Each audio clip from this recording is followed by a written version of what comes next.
उत्तर प्रदेश की सियासत में कांग्रेस, बसपा, समाजवादी पार्टी तमाम ऐसी पार्टियां हैं जो इस जंग पर हैं कि हम 80 सीट जीतेंगे, हम 80 सीट जीतेंगे। लेकिन कुछ ऐसी पार्टियां जो अभी हाल ही में उभरी, उनको नज़रअंदाज किया जा रहा है।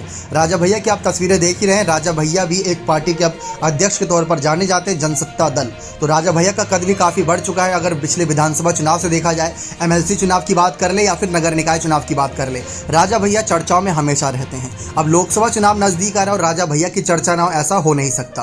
तो राजा भैया के सांसद पद को लेकर भी सवाल खड़े हैं कि क्या राजा भैया जो जनसत्ता दल के अब अध्यक्ष भी हैं, पार्टी का नेतृत्व भार इनके कंधों पर है, पार्टी को आगे बढ़ाना इनकी बड़ी जिम्मेदारी है। तो उसको ध्यान में रखकर राजा भैया क्या खुद सांसदीय चुनाव में आना चाहेंगे?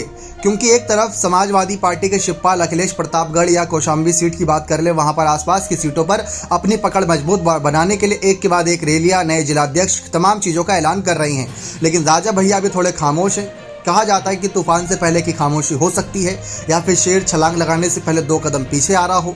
अब वही बात आती है, राजा भैया के भाई अक्षय प्रताप सिंह सांसद रह चुके हैं, लेकिन राजा भैया का इतना बड़ा राजनीतिक करियर है, लेकिन कभी सांसद पद के तौर पर आगे नहीं आए। मौका था 2004 में, नेताजी ने मौका दिया था, लेकिन तब भी आगे नहीं आए थे। लेकिन इन्होंने अपने भाई गोपाल जी को आगे कर दिया था। अब इस वक्त चर्चा है कि राजा भैया क्या खुद लोकसभा चुनाव के आगे आना चाहेंगे? क्या 80 में से किसी एक सीट पर दावेदारी पेश करेंगे? सवाल बहुत बड़ा है। कुंडा सीट से विधायक है, प्रतापगढ़ सीट हो गई या उसके आसपास की सीटें, अगर वहां से आते हैं तो हो सकता है कि इंडिया और एनडीए का काम खराब कर दें, या फिर अगर वहां से आने का मन बनाते हैं और इंडिया या एनडीए दल में जाते हैं तो हो सकता है कि वो उनको आगे बढ़ाने की कोशिश करें।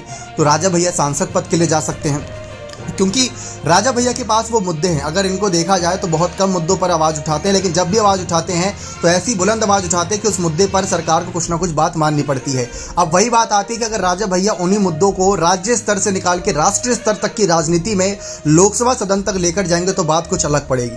लेकिन अब सब कुछ निर्भर करता है राजा भैया पर कि उनका क्या फैसला रहेगा। विधायक पद के रूप में तो राजा भैया बहुत बेहतरीन काम किए, लेकिन सांसद पद के रूप में उनको जनता देखना चाहती है। अखिलेश यादव भी अगर आप देखें, समाजवादी पार्टी के अध्यक्ष, लेकिन अगर जरूरत पड़ती है तो विधानसभा सीट छोड़कर सांसदीय सीट के चुनाव लड़ते हैं। इसके पीछे कोई ना कोई वजह तो होगी ही। अब देखा जाए, राजा भैया को विधानसभा चुनाव में थोड़ा नुकसान हुआ था, क्योंकि 2017 में देखें या 12 में देखें तो जो जनाधार तब था, अब आज वो नजर नहीं आता। तो वो जनाधार एक खोने का भी डर है। अब देखते हैं आगे इसके बाद क्या फैसला रहेगा।